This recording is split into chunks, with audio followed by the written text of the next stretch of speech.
আজ আমাদের সঙ্গে অতিথি হিসেবে আছেন জগন্নাথ বিশ্ববিদ্যালয়ের শিক্ষক জনাব রাহাত মিনহাজ।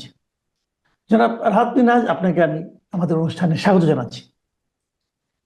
প্রিয় দর্শক, আপনারা জানেন রাহাত মিনহাজ জগন্নাথ বিশ্ববিদ্যালয়ের গণযোগাযোগ ও সাংবাদিকতা বিভাগের শিক্ষক। উনি প্রায় আমাদের এই অনুষ্ঠানে আসেন। এরই মধ্যে ওনার নিজস্ব একটা দর্শক শ্রেণীও গড়ে উঠেছে এবং যেহেতু উনি সাংবাদিকতা বিভাগের শিক্ষক, আজকে আমি চেষ্টা করব যে সাংবাদিকতা নিয়ে, সংবাদপত্র নিয়ে, মিডিয়া নিয়ে আমাদের দেশে এরই মধ্যে বেশ কিছু প্রশ্ন সাধারণ মানুষের মনে জেগেছে। তারা বুঝতে পারছে না আসলে এটাই কি সাংবাদিকতা। তারা বুঝতে পারছে না মানুষের চরিত্র দেখে যে আসলে এরাই কি প্রকৃত সাংবাদিক, অথবা সাংবাদিকতার প্রতি, মিডিয়ার প্রতি সরকারের যে ভূমিকা, সরকারের যে আচরণ, সেটাও তারা ঠিক বুঝতে পারছে না। আমরা প্রথমে যে জিনিসটা নিয়ে আলোচনা করতে চাই, এই বিষয়গুলো আমি ওনার কাছ থেকে একটু ক্লিয়ার হতে চাই।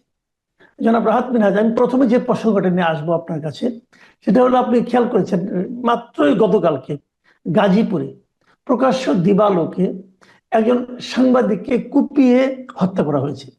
আবার একই দিনে আরেকটু দূরে, কিছু দূর, সামান্য কিছু দূরে আরেকজন সাংবাদিককে পিটিয়ে পা ভেঙে দেওয়া হয়েছে।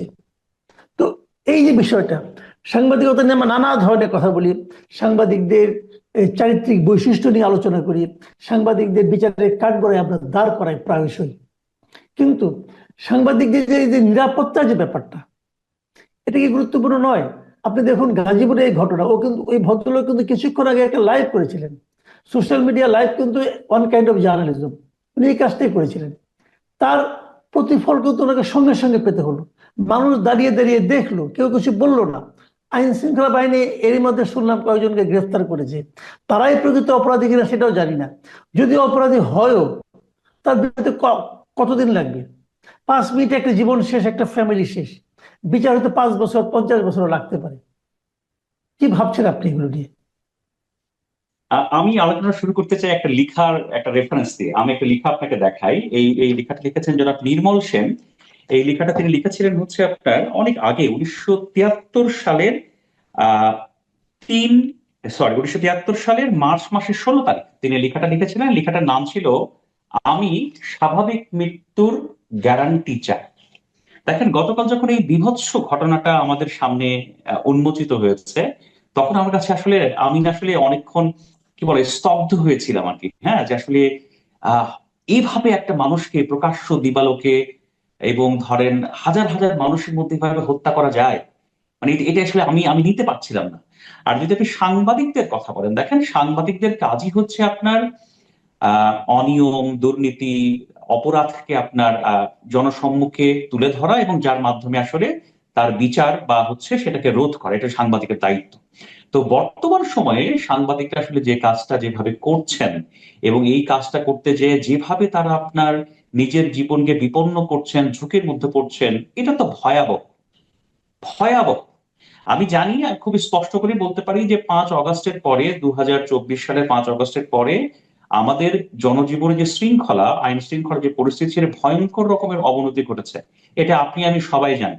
যদিও যেদিন এই সাংবাদিক খুন হয়েছেন সেদিন সকালবেলায় আমাদের সরকারের প্রেস যিনি সেক্রেটারি, তিনি বলেছেন যে না, আইন শৃঙ্খলা বাহিনীর কোনো অবনতি হয়নি, অবস্থার কোনো অবনতি হয়নি, পুলিশের স্ট্যাটিস্টিকে সব ঠিক আছে।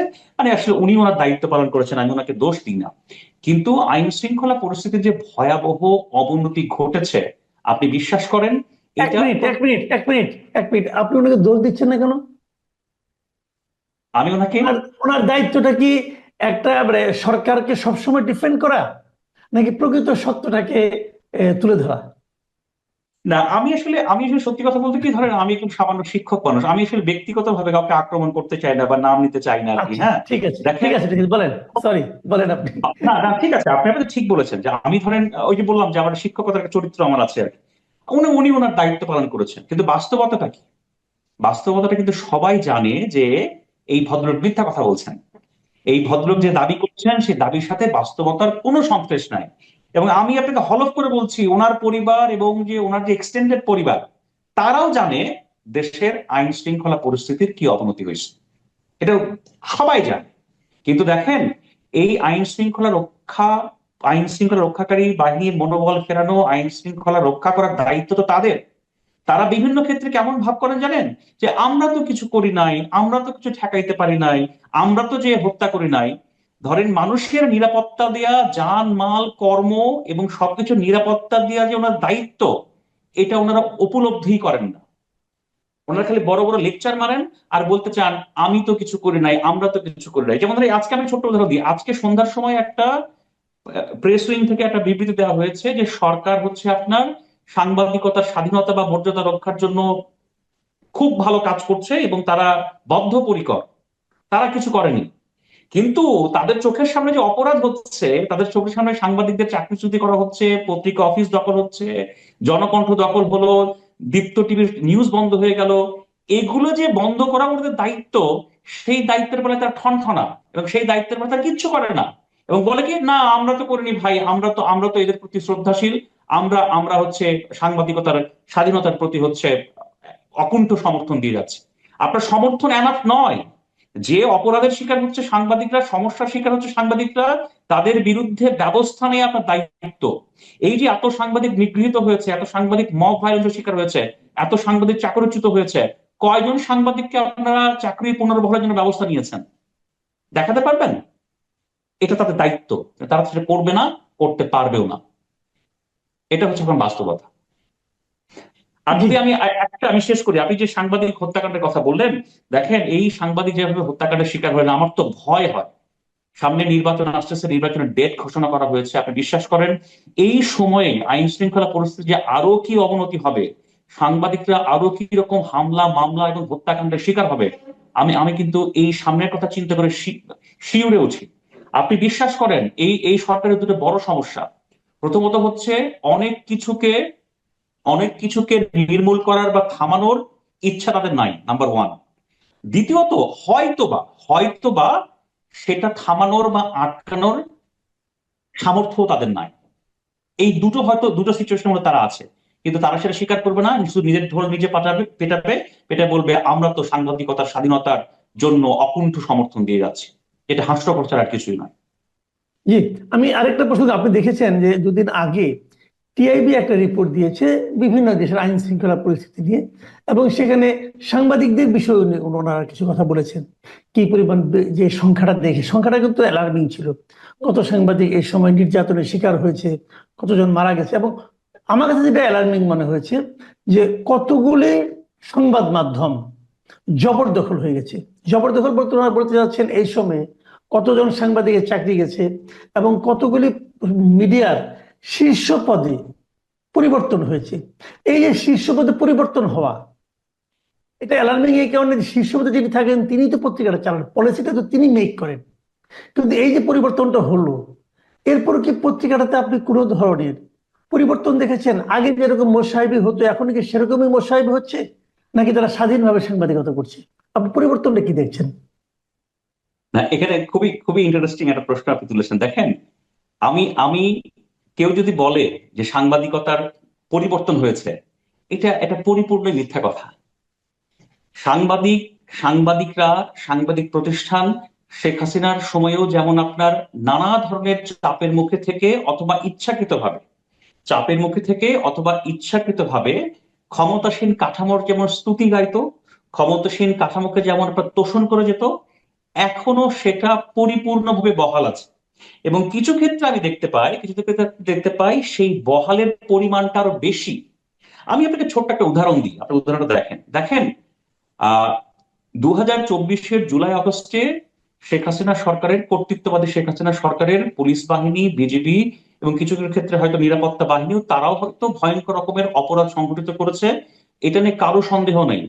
এবং তখন যে হত্যাকাণ্ড হয়েছে সেই হত্যাকাণ্ডের বিচার, সেই হত্যাকাণ্ডের সুষ্ঠু তদন্ত, এটা আমিও চাই, আপনিও চান, বাংলাদেশের 17 কোটি মানুষও চায়। এতে এতে কোনো ছাড় নেই, এই হত্যাকাণ্ডের বিচার হতে হবে। কিন্তু আপনি আপনি দেখেন দুই দিন আগেই বাংলাদেশের কয়েকটা গণমাধ্যমে কয়েকটা ভিডিও ডকুমেন্টারি হলো, খুব চমৎকার। হ্যাঁ, যে ধরেন যাত্রাবাড়ি হত্যাকাণ্ড, তারপরে হচ্ছে আপনার এই যে বনশ্রী এখানে হত্যাকাণ্ড, খুবই চমৎকার দুটো ডকুমেন্টেশন আমি দেখেছি। আমি আমি দুটো গণমাধ্যম নাম নিচ্ছি না, আমি দুটো গণমাধ্যমকে আমি সাধুবাদ জানাই। কিন্তু যখন মাসুদ কামাল, আপনি আমাকে একটা কথা বলেন তো, আপনি এই যখন আন্দোলনটা চলছিল, এই যখন আপনার এই হত্যাকাণ্ড বা নানা ধরনের সংঘাত চলছিল, তখন সিরাজগঞ্জে যে 15 জন পুলিশ অফিসারকে বা পুলিশের কর্মকর্তাদেরকে পুড়িয়ে মারা হলো, সেটা নিয়ে আপনি কোনো তদন্ত, সেটা নিয়ে আপনি কোনো ইনভেস্টিগেটিভ রিপোর্ট দেখেছেন? হুম। আমি কাউকেই জাস্টিফাই করছি না। ওখানে তো 15 জন নিরাপত্তা বাহিনীর, আইন শৃঙ্খলা রক্ষা বাহিনীর 15 জন সদস্যকে আপনার পুড়িয়ে মারা হয়েছে, তাই না? আপনি জি। কোন সংবাদপত্রকে দেখছেন যে এটা একটু ইনভেস্টিগেট করি তো? আমি বলছি না যে যাত্রাবাড়ি হত্যাকাণ্ড হয়নি, এগুলো তো ভয়াবহ হত্যাকাণ্ড হয়েছে নিঃসন্দেহে, কিন্তু এখন সেটাই হচ্ছে, সেটাই করা হচ্ছে যেটাতে সরকার খুশি হয়, যেটাতে সরকার মনে করে, ও হো তুমি তো আমার লোক। বুঝতে পেরেছেন? সেই ঘটনাটাই ঘটছে। আপনাকে আমি ছোট্ট করে বলি, 5 আগস্টের পালাবদলের পরে যে আপনার জাতিসংঘের যে প্রতিবেদন দিয়েছে, জাতিসংঘ স্পষ্ট করে বলেছে যে 5 আগস্টের পর থেকে 8 বা 10 তারিখ পর্যন্ত বাংলাদেশে 350 থেকে 400 মানুষকে হত্যা করা হয়েছে বিভিন্ন ক্ষেত্রে। তারও যথাযথ তদন্ত এবং সুষ্ঠু বিচার করতে হবে। কোন সংবাদ মাধ্যমকে বলতে দেখেছেন যে এই যে হত্যাকাণ্ডগুলো হয়েছে সেখানেও তো কেউ মারা গেছেন, কাউকে আপনার বর্বরভাবে হত্যা করা হয়েছে? সেটা সেটা কি কোনো গণমাধ্যমকে করতে দেখেছেন বা একটা লাইন লিখতে দেখেছেন? না। তো সরকার যেটাতে খুশি হবে, সরকার যেটাতে আপনার বলবে, ওহো তুমি তো আমার লোক, সেই কাজ গণমাধ্যম 5 আগস্টের আগেও যেমন করে গেছে, 5 আগস্টের পরেও তেমন করে গেছে। তবে একটা আমি ব্যতিক্রম দেখেছি জনাব মাসুদ কামাল, সেটা একটু আমি আপনার সাথে শেয়ার করতে চাই, আমাকে একটু 1 মিনিট সময় দিবেন। যেমন ধরেন আজকে আমি আপনার সাথে কথা বলছি, আমার সামনে ল্যাপটপটা খোলা, আমি একটা সংবাদপত্র দেখে, নেত্র নিউজ, হ্যাঁ আপনারা জানেন নেত্র নিউজ আয়নাঘর থেকে শুরু করে শেখ হাসিনার রাজত্বের সময় এত সব আপনার যথাযথ ইনভেস্টিগেটিভ রিপোর্ট করেছিল, সেটাতে কিন্তু আসলে শেখ হাসিনার যে একটা রিজিম, সেই রিজিমের বিরুদ্ধে আসলে মানুষের ঘৃণা বা জনরোষ কিন্তু তৈরি হয়েছিল, এবং সেটা যথাযথভাবেই একটা গণমাধ্যমের দায়িত্ব পালন করেছিল নেত্র নিউজ। আমি নেত্র নিউজকে ধন্যবাদ জানাই, একজন সামান্য শিক্ষক হিসেবে তাদের প্রতি কৃতজ্ঞতা প্রকাশ করি। আজকে আজকে 8 তারিখ নেত্র নিউজ তাদের পোর্টালে একটা স্টোরি আপ করেছে, ছোট্ট স্টোরি, যে স্টোরিটার নাম হচ্ছে ইউনুসের 1 বছর ও দুরাশার সংস্কার।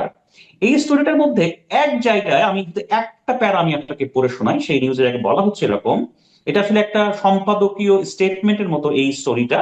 সেখানে তারা বলছে, একজন অনির্বাচিত অভিজাত প্রধান উপদেষ্টা 1 বছর কাটিয়ে দিয়েছেন নিজের ব্যক্তি পূজার দুর্গ শক্তিশালী করতে।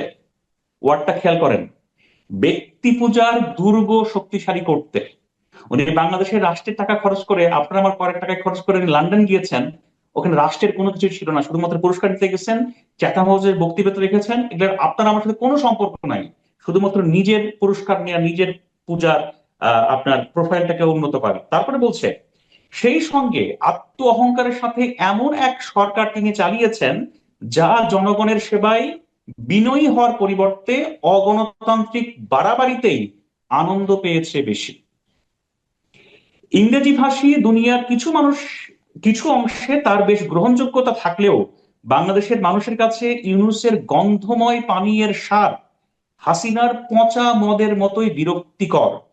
জনগণের কাছ থেকে দূরে নিজের খোলসে বন্দি ইউনূস জনগণের ম্যান্ডেট পাননি, তিনি তা কখনো চাননি। আমি আজকের দিনে বলি যে 1 বছরের মাথায় বাংলাদেশে যদি কোনো সংবাদ মাধ্যম প্রকৃত সত্য উচ্চারণটা করে থাকে, তার নাম হচ্ছে নেত্র নিউজ। মানুষ যে না, ভেতরে ভেতরে, এটা এটা ঠিক আছে, আপনার আপনার এই বিশ্লেষণ, আপনার এই মূল্যায়ন আমি সমর্থন করছি। কিন্তু তার পাশাপাশি আমি আরেকটা কথা বলি। দেখুন, তাহলে আমরা এখান থেকে কি বুঝতে পারলাম? এই যে আমাদের দেশের মিডিয়াগুলো যে নিজেরা নিজেরা স্তুতিতে লিপ্ত হচ্ছে, স্তুতির প্রতিযোগিতায় নামছে। আগে না হয় বুঝতাম যে তারা ওই সরকার প্রধানের কাছ থেকে কিছু একটা পেতে চায়।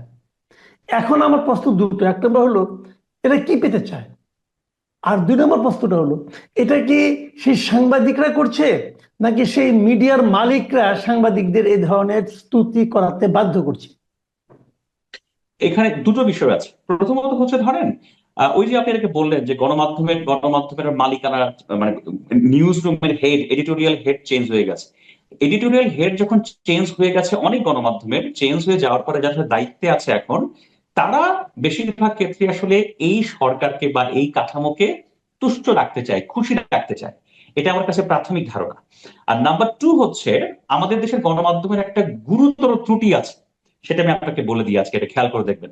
বাংলাদেশের টপ র্যাঙ্কের যদি এ গ্রেডের কিছু গণমাধ্যম আছে, সেই গণমাধ্যমগুলো একটা চরিত্র আছে, তারা হচ্ছে নিজের ঢোলটা এত বেশি পেটায়। যেমন ধরুন আমি আপনাকে বলে, আমি নাম নিচ্ছি না শুধু সম্মানের খাতিরে, এই 5 অগস্ট 2025 অর্থাৎ 1 বছর পূর্তি উপলক্ষে বাংলাদেশের একটা গণমাধ্যম, একটা টেলিভিশন আপনার এমন লেভেলের, এমন পর্যায়ের আপনার সারাদিন কাভারেজ করেছে, মনে হয়েছে যে 5 অগস্টের অভ্যুত্থানের বা পালাবদলের প্রধান আপনার অ্যাক্টর ছিল হচ্ছে এই গণমাধ্যম। মানে আমরাই করেছি, আমরাই ছিলাম, আমরাই প্রাণ দিয়েছি, আমরাই আন্দোলন করেছি, হ্যাঁ, আমরাই জনগণের পাশে ছিলাম। আপনি গণমাধ্যম দেখলে পাগল হয়ে যাবেন। মনে হচ্ছে যে তাদের কোনো সেন্স নাই যে কি করা যায় কি করা যায় না, মানে তারাই সবকিছু করেছে। সেটা আপনার সরকারের চাওয়ার সাথে অ্যালাইন্ড। এই অ্যালাইনটা তারা নিজেরাও করছেন কিছু, আর সরকারের চাওয়া তো আছেই। সরকারকে কে আপনার বিরক্ত করতে চায়? আমি ছোট্ট করে আপনাকে শুধু একটা বলি, জর্জ অরওয়েলের একটা কথা আছে, সেই যে আপনার ডিস্টোপিয়ান নোভেল 1984 যিনি লিখেছেন, আপনি জানেন সাংবাদিকতা নিয়ে তার অনেক বড় কাজ আছে। তো সেই ভদ্রলোকে স্পষ্ট করে বলছেন যে সাংবাদিকতা হচ্ছে সেটাই, যেটা হচ্ছে আপনার কোনো অথরিটি, কোনো কর্তৃপক্ষ, কোনো বাহিনী কেউ না কেউ আপনার চাপিয়ে রাখতে চায়, কিন্তু সাংবাদিক সেটা খুঁজে বের করে। আর বাকিটা পৃথিবী, নট অনলি বাংলাদেশ, পৃথিবীর গণমাধ্যম যা করে সেটা হচ্ছে পিআর, যাকে বলা হয় আপনার জনসংযোগ। আমি তো দেখি বাংলাদেশের গণমাধ্যম এখন যেমন জনসংযোগ করছে, শেখ হাসিনার সময়ও একই জনসংযোগ করেছে, তবে আমার দৃষ্টিতে এখনকার জনসংযোগটা খুবই দৃষ্টিকটু। কারণ আপনি আমি 5 অগস্টের পরে একটা গুণগত পরিবর্তন কামনা করেছিলাম। এই যে ছেলে মেয়েগুলো এত প্রাণ দিয়েছে, এই যে ছেলে মেয়েগুলো এত ত্যাগ করেছে, এই তৈলবাজি দেখার জন্য তো নয়। জি। আচ্ছা, আমি আরেকটা কথা বলতে যাচ্ছি, এটা এটা এটা একটা হয়তো অনেকের কাছে ক্ষুদ্র বিষয় মনে হবে, কিন্তু আমার কাছে এটা খুব গুরুত্বপূর্ণ মনে হয়েছে। যে মানে অপসাংবাদিকতা, মানে ঠিক সাংবাদিকতা নয়, এটাকে সাংবাদিকতা বলা যায় না। হয়তো একটা ইনফরমেশন সেটা চেক না করে ছেড়ে দেওয়া। যেমন আমি একটা ঘটনার কথাই বলি। 5 তারিখে এনসিপির 5 জন ছেলে মেয়ে ওরা কক্সবাজার গেল। এটা নিয়ে আমাদের মেইন স্ট্রিমের একাধিক মিডিয়াতে লেখা হয়ে গেল যে পিটার হাসের সঙ্গে তারা ওখানে বৈঠক করেছে, এবং কোনো কোনো টেলিভিশন এটা স্ক্রল পর্যন্ত গেল। তারা কেউ কি এটা চেক করেছিল? কেউ কি এটা কনফার্ম করেছিল? করেনি। তাহলে চিলে কান নিয়েছে এরকম ধারণার উপর বশবর্তী হয়ে সবাই কিন্তু দৌড়ালো। পরে যখন জানা গেল যে ঘটনাটা আসলে ঘটেইনি, পিটার হাস এই দেশে ছিলেনই না, উনি যুক্তরাষ্ট্রেই ছিলেন, বাংলাদেশে আসেনি, তখন এই যে একটা ভুল তারা সবাই করলো, এই ভুলটার জন্য তাদের মধ্যে কোনো অপরাধ বোধ আপনি দেখেছেন? তারা কি কেউ ক্ষমা চেয়েছে? তারা কেউ কি ভুল স্বীকার করেছে? দেখেছেন আপনি? না, এখানে এখানে দুটো বিষয় খুব জরুরি। দেখেন, আসলে আমি বলবো যে এই কাজটা প্রথম আপনারা জানেন চ্যানেল ওয়ান সম্প্রচারের অপেক্ষায় আছে। হ্যাঁ, সেই চ্যানেলটা অনলাইন পোর্টাল থেকে প্রথমে এই নিউজটা ছাড়া হয়েছে। প্রথমে আপনার ফেসবুকে আপনার তারা নিউজটা শেয়ার করেছে ফটো কার্ড আকারে, তারপরে তারা ভিডিও করেছেন। যারা পারভেজ রেজা, আমাদের সহকর্মী, একজন খুব দায়িত্বশীল সাংবাদিক, তিনি এই কাজটি করেছেন। আমার কাছে মনে হয়েছে ইনিশিয়ালি তিনি যখন নিউজটা দিয়েছেন, এটা আসলে একেবারেই একেবারেই আপনার দাবানলের মতো ছড়িয়ে পড়েছে দুটো কারণে। দিনটা ছিল 5 অগস্ট, আর দ্বিতীয়ত হচ্ছে আপনার আমেরিকা, পিটার হাস, হ্যাঁ, তাদের সাথে মিটিং। এটা এটা একটা খুব বড় ধরনের সংশ্লেষ ছিল আপনার পাবলিক ইন্টারেস্টের সাথে, যেটা ছড়িয়ে পড়েছে, গণমাধ্যম আপনার ভুল ভ্রান্তি করেছে আর কি। হ্যাঁ, এখানে দুটো জিনিস ভুল হয়েছে। আমার কাছে মনে হয়েছে যে এই নিউজটা খুব সম্ভবত কারো তরফ থেকে চ্যানেল ওয়ানকে সরবরাহ করা, মানে খাওয়ানো নিউজ। খাওয়ানো নিউজ, দেয়া নিউজ। হ্যাঁ, যে খাওয়ানো নিউজ, দেয়ানো নিউজ নিয়ে জনাব মাহফুজ আনাম একসময় মাফ চেয়েছিলেন সংবাদ মাধ্যমে, যে ওই সময়ে তিনি নানা ধরনের সংবাদ পেতেন, সোর্স পেতেন, সেটা তিনি প্রচার করে ভুল করেছিলেন। আমার কাছে প্রথমত মনে হয়েছে যে এটা হচ্ছে কারো কাছ থেকে পাঠানো একটা তথ্য।